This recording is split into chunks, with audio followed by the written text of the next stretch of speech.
Motor ଲାଗିଛି Ganga company ଖୋଲିଲା।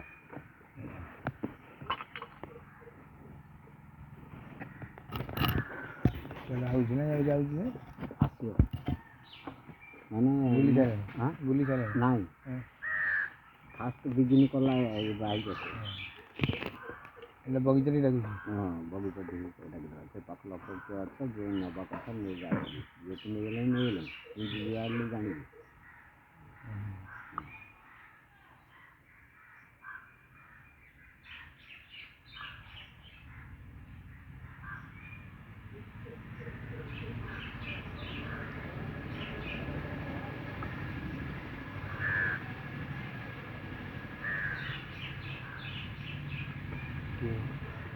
ହେଇଗଲାନି ବନ୍ଦ କଲି।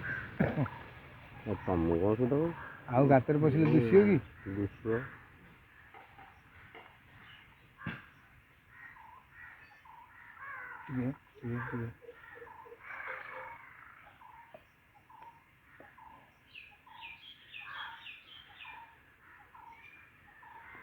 ମିଠା ପଡ଼ିଛି ଠିକ୍ ଅଛି ମିଠା ଅଧିକା ଦେବି। ସବୁ ଠିକ୍ ଠାକ୍ ଅଛି। ଅଧିକା ହେଇଗଲା 3 ଲୋକ ପିଇଛନ୍ତି ତ 2 ଲୋକ ପିଇ ଛାଡ଼ିଲେ ଆଉ କ'ଣ ଆଉ ରଖିଥିଲେ ଠିକ୍ ଅଛି ପୁରା ଫୁଲ୍ ଠିକ୍ ଅଛି କିଛି ଅଛି।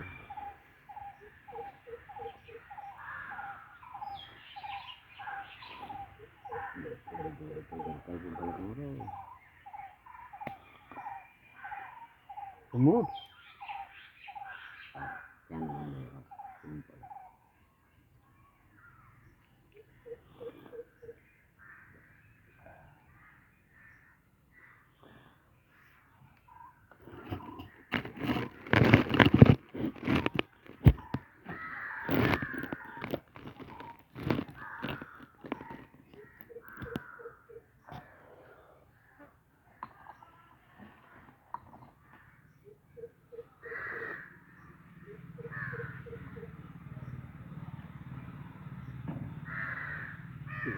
ପାଣିଟା ଥାଉ ଭୋକ ଲାଗିପାରେ।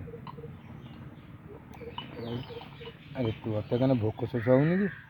ଚାଟା ସରିଲାଣି ପଶିଗଲା ପୁରା ଚେଷ୍ଟା କର ଟିକେ। ମୁଁ ଦେଖିଲେ ତମର କ'ଣ ଅସୁବିଧା ହେଉଛି କେଜାଣି ଗୋଟେ ଖାଦ୍ୟ ଉପରେ ସେ କଥା ଆଗରୁ ଯାଉନ କାହିଁକି ତମେ ଖାଦ୍ୟ ଖାଇବାକୁ? ସେ ତାଙ୍କୁ ସାହାଯ୍ୟ କରୁଛି ସିଏ ପରା ଖାଦ୍ୟ ଉପରେ ଲାଗି ନାଇଁ ଖାଦ୍ୟ ବହିଟା ଆରମ୍ଭ କଲା ସେଠି ଦେଖୁଛନ୍ତି। ତମେ ବି ଭୁଲ ଖାଦ୍ୟ ବହି କଥା କୁହନ୍ତୁ। ଖାଦ୍ୟ ବହିଟା ଆରମ୍ଭ କରିଥିଲା ଆମ ଅନ୍ୟ ଆଡ଼େ କେସ୍ ଯାଉଛି। ହଁ ତମେ ଅନ୍ୟ ଆଡ଼େ ପୁରା କୁଆଡ଼େ ସେ ପୁରା ଇଏ ଅସରପା ଭଗବାନ ଜନ୍ମ କଲେ ସେତିକିଳିଆ ଖାଦ୍ୟଟାକୁ ଦେଇଥିଲେ ତୁ ଖାଦ୍ୟ ଖାଇଲେ ଯାଇକି ବଞ୍ଚିବୁ ନହେଲେ ମରିଯିବୁ। ନାଇଁ ଆଗେ ପିଣ୍ଡ ତାପରେ ବ୍ରହ୍ମାଣ୍ଡ ଖାଇବା କଥା ଆଗେ କରି ତାପରେ ଜନ୍ମ କଲେ ସମସ୍ତେ ଆଗେ ପିଣ୍ଡ ତାପରେ ବ୍ରହ୍ମାଣ୍ଡ ଖାଇବାଟା ଆଗେ ପିଣ୍ଡ ପୁରା କହିଲା ପିଣ୍ଡ ପୁରା କହିଲା ମୁଁ ଏଇ କଥା କହିଲି କି କୋଉଟା କହିଲା ଯଦି ହେଲା ଆଉ ବ୍ରହ୍ମାଣ୍ଡଟା ବ୍ରହ୍ମାଣ୍ଡ ପୁରା ବ୍ରହ୍ମାଣ୍ଡ ଆଗେ ଖାଦ୍ୟ ଅନ୍ନ ପିଣ୍ଡ ନାହିଁ ଆଉ ସେଇଆ କହୁନ ଅନ୍ନ ବ୍ରହ୍ମକୁ ଆଗେ ଥୋଇ ପିଣ୍ଡ ସରିଲା ପଛେ ପିଣ୍ଡଟା ପଛରେ ତିଆରି ହେଲା ଅନ୍ନ ବ୍ରହ୍ମ କିଏ ରେ? ମୁଁ ଯଦି ଏକଥା କହିଲି ଭୁଲ ନା ସେ କାହିଁ ପାଇଁ ଡେଇଁଲା ଯେ ଜାଣିଥିଲା ଆଗରୁ କାହିଁ କହିଲନି ନିରା ରୋଲ ଦେଖାଉଛନ୍ତି।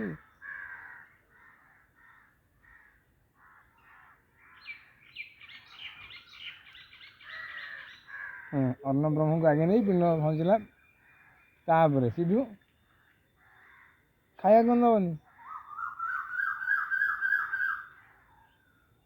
ଆଉ ସ୍ପେଶାଲ ଖାଦ୍ୟ ହେଉଛି କେତେବେଳେ ତ ଏମିତି ମାନେ କେମିତି 10 ବସ୍ତା 40 ବସ୍ତା ଫଳିବ ଏ ଧାନ ନୁହଁ ଠିକ୍ ରତନଚୁରୀ 1242 ଏଇ ଧାନ ସେଇଟା ଦିଅଙ୍କ ଧାନ ଆଉ ଏଇ ଯେଉଁ ଆମ ଧାନ ଏଇ ଯୁଗେ ଚାଷ ବନ୍ଦ ଓଭର ଲାଭ ଖାଦ୍ୟ ଉପରେ ହେଲା ଚାଉଳ ଆଉ ଡାଲି